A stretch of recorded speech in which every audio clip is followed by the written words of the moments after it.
Group 4 தேர்வு எழுதுபவர்களுக்கு முக்கியமான தகவல். நாளை மறுநாள் குரூப் 4 தேர்வு.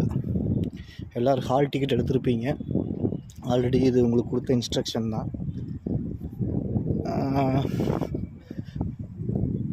அது இன்ஸ்ட்ரக்ஷனில் கொடுத்த மாதிரி பேனா, இங்கு பேனா புதுசாக எழுதுகிறவங்களுக்கு ஆல்ரெடி ஓல்டு ஸ்டூடெண்ட்ஸ்லாம் தெரியும் பால் பெயிண்ட் பேனா தான் யூஸ் பண்ணணுன்னு.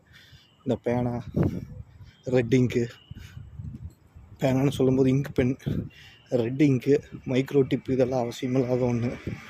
அதெல்லாம் எடுத்துகிட்டு போக வேண்டியதில்லை. ஸோ என்ன தேவை, நாளைக்கு ஈவினிங் 5 o'clock படித்து முடிச்சுருங்க. 5 o'clockலேருந்து அடுத்த நாள் 5 o'clock வரைக்கும் எதுவும் படிக்க வேண்டாம். அப்படியே போய் எக்ஸாம் எழுதலாம். இந்த பேனாலாம் வாங்கி வைக்கிறதெல்லாம் வாங்கி வச்சுக்கோங்க. ஹால் டிக்கெட் பத்திரமா எடுத்து வச்சுக்கோங்க. உங்கள் வண்டி டயரு, காற்று இதெல்லாம் கரெக்டாக பார்த்து வச்சுக்கோங்க. ஏன்னா ஒரு 1/2 hour 1 hour ட்ராவல் பண்ணி அந்த இடத்துக்கு போகிறதுனா கொஞ்சம் முன்கூட்டியே போயிருங்க. சனிக்கிழமை சிரமம் பார்க்காம எத்தனை ஒரு 5 மணிக்கு எந்திரிச்சிருங்க. எதுவும் ரெகுலராக எந்திரிப்பீங்க, எழுதி பார்க்குறதெல்லாம் எழுதி பார்த்துருப்பீங்க. ஸோ அதே டயத்துக்கு எழுதி சந்தோஷமாக போங்க. வெற்றி நிச்சயம். ஸோ தொடர்ச்சியாக பாருங்கள் நம்ம சேனலை. நன்றி, வணக்கம்.